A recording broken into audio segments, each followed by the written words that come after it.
So yeah, how's everyone been? I hope you've been well.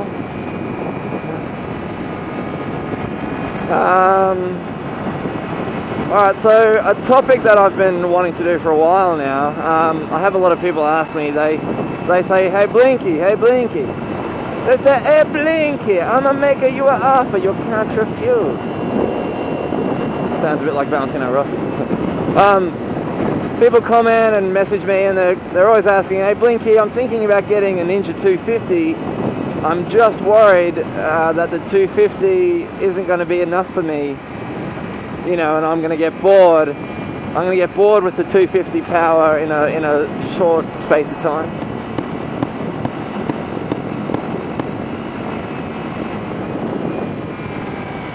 And that's a good question, right? Like, is the 250 going to get boring quickly?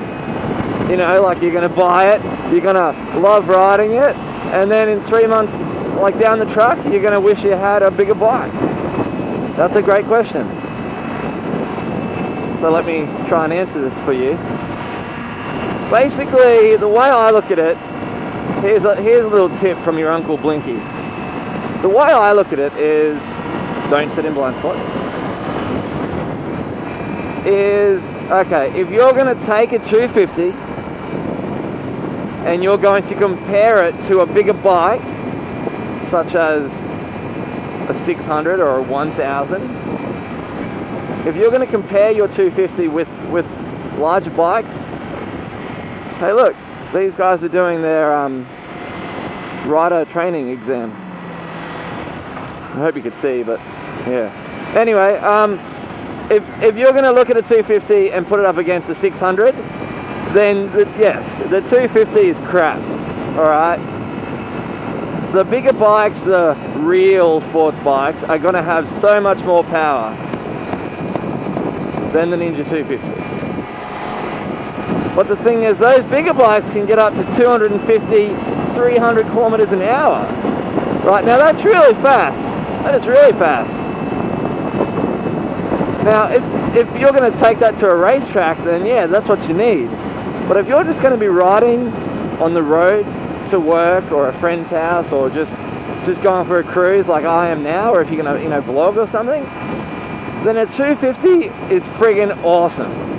Because you need to look at it in perspective, right? Where I live, the average speed limit is 60 kilometers an hour. Right?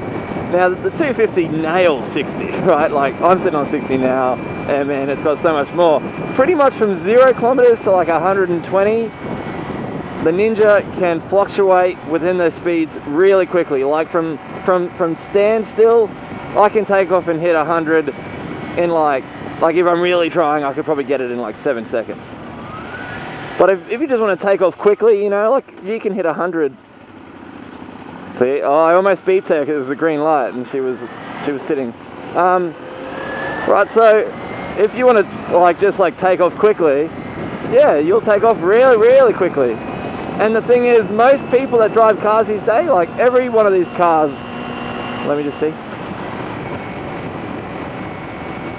Yep, every single one, well, except for this last one, except for that. But every other car there, my Ninja 250 would beat. Okay, so if I'm cruising around on the roads and I lane split to the front and then the light goes green and I take off, no one's going to stand a chance against the Ninja 250.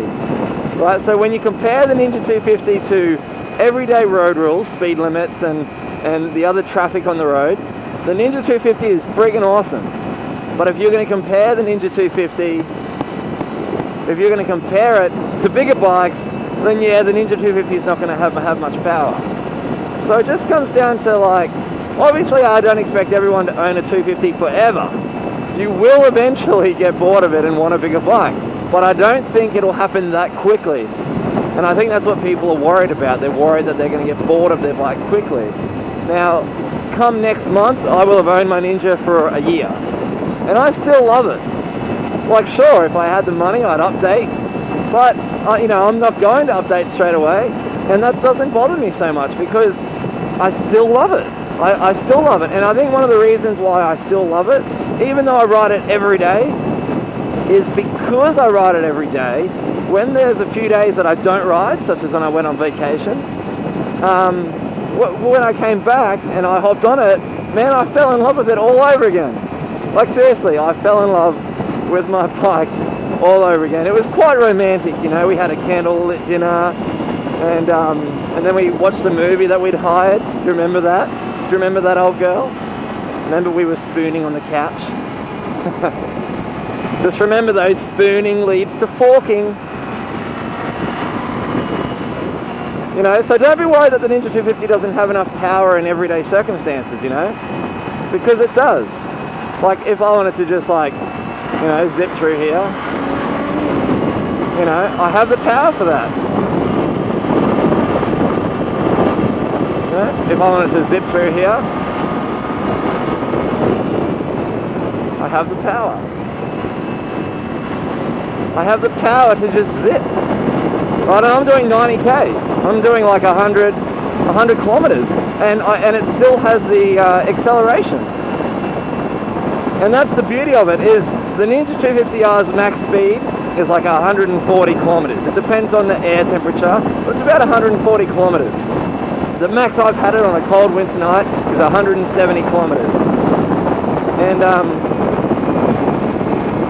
yeah, so that's the thing. The max speed isn't so great, but the acceleration, when it's compared against everyday road riding, it's awesome, you know.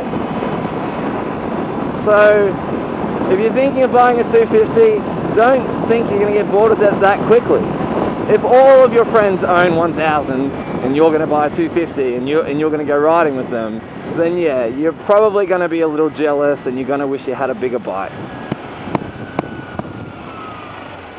But other than that, it all comes from your own attitude and your own, you know, it's what you want, I suppose. Like, but hopefully I've explained to you that the Ninja 250 isn't slow per se. It's great. So I don't know. Make up your own mind. See if you can test ride one first or something. Like I don't know. I'm just trying to give my opinion here. Trying to help you guys.